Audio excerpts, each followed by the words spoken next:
Hello everybody, my name is V. Narendra Kumar and we are from NRK Academy, and today we are going to do the 10th chapter of this wonderful book by H.G. Wells called The Short History of the World. And the 10th chapter is called The Neanderthaler and the Rhodesian Man. About 50 or 60,000 years ago, before the climax of the Fourth Glacial Age, there lived a creature on Earth so like a man that until a few years ago its remains were considered to be altogether human. We have skulls and bones of it and a great accumulation of the large implements it made and used. It made fires. It sheltered in caves from the cold. It probably dressed skins roughly and wore them. It was right-handed as men are. Yet now the ethnologists tell us these creatures were not true men. They were of a different species, the same genus. They had heavy, protruding jaws and great brow ridges above the eyes and very low foreheads. Their thumbs were not opposable to the fingers as men's are.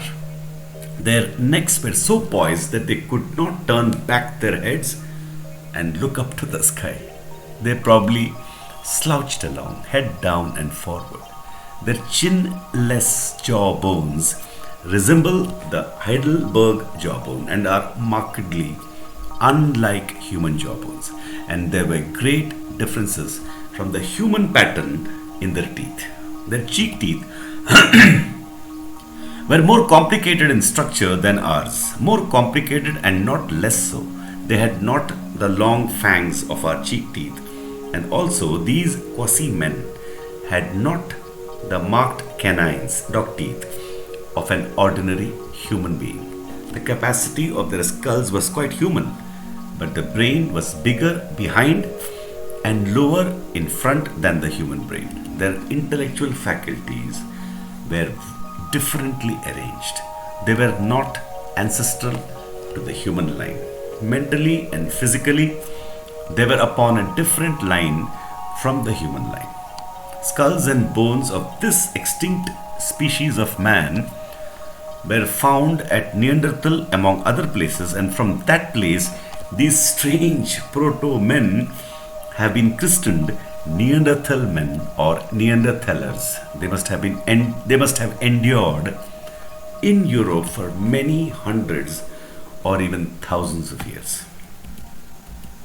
At that time, the climate and geography of our world was very different from what they are at the present time. Europe, for example, was covered with ice, reaching as far south as the Thames and into central Germany and Russia. There was no channel separating Britain from France. The Mediterranean Sea and the Red Sea were great valleys with perhaps a chain of lakes in their deeper portions, and a great inland sea spread from the present Black Sea across South Russia and far into Central Asia. Spain and all of Europe, not actually under ice, consisted of bleak uplands under a harder climate than that of Labrador, and it was only when North Africa was reached that one would have found a temperate climate. Across the cold steppes of southern Europe with its sparse Arctic vegetation drifted such hardy creatures as the woolly mammoth and woolly rhinoceros, great oxen and reindeer, no doubt following the vegetation northward in spring and southward in autumn. Such was the scene through which the Neanderthaler wandered, gathering such subsistence, living as he could from small game or fruits and berries and roots.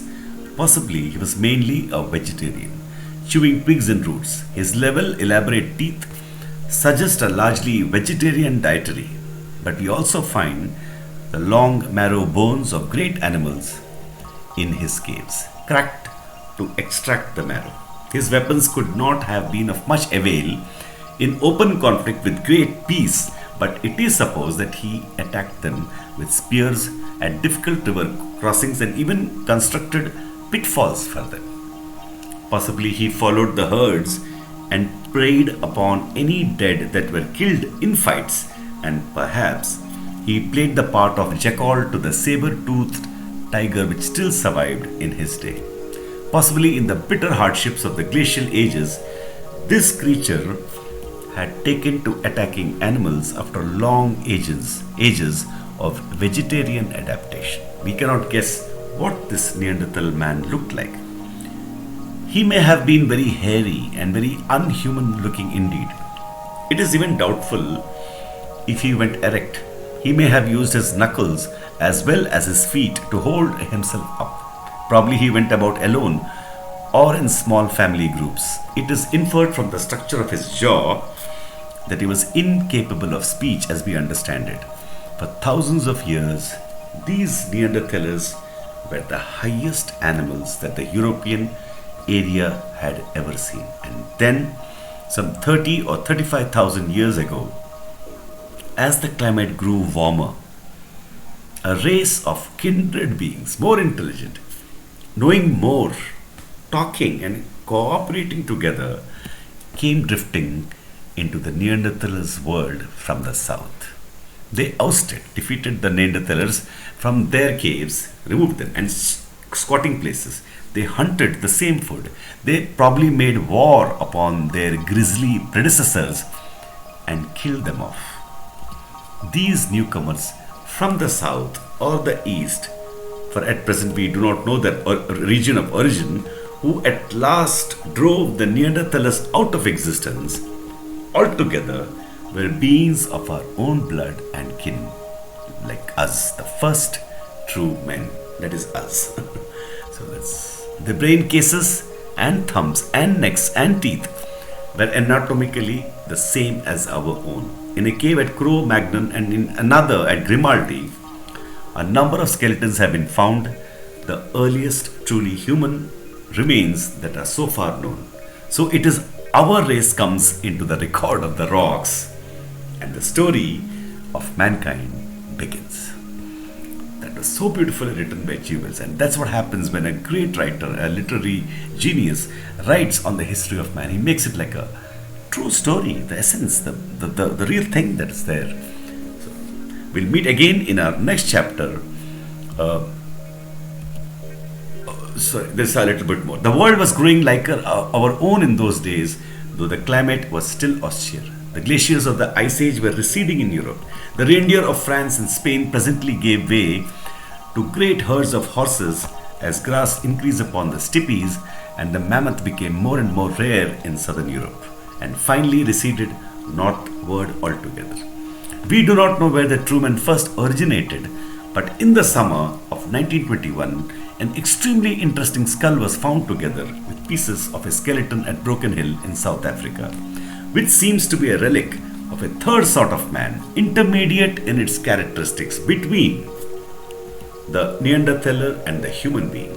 The brain case indicates a brain bigger in front and smaller behind than the Neanderthalers, and the skull was poised erect upon the backbone in a quite human way. The teeth also and the bones are quite human, but the face must have been ape-like with enormous brow ridges and a ridge along the middle of the skull. The creature was indeed a true man, so to speak, with an ape-like Neanderthaler face.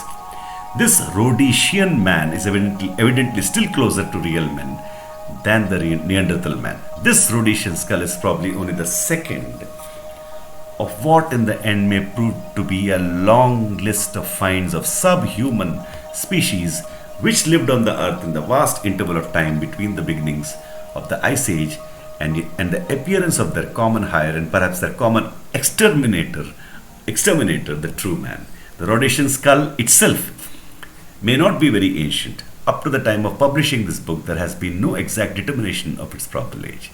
It may be that this subhuman creature survived in South Africa until quite recent times. That completes the 10th chapter. And it is so interesting that there was an intermediary between the ape and the men, that is you and me, men and women. There was an intermediary, Neanderthaler and Rhodesian man. And that is a beautiful way in which H.G. Wells has expressed it. Thank you so much.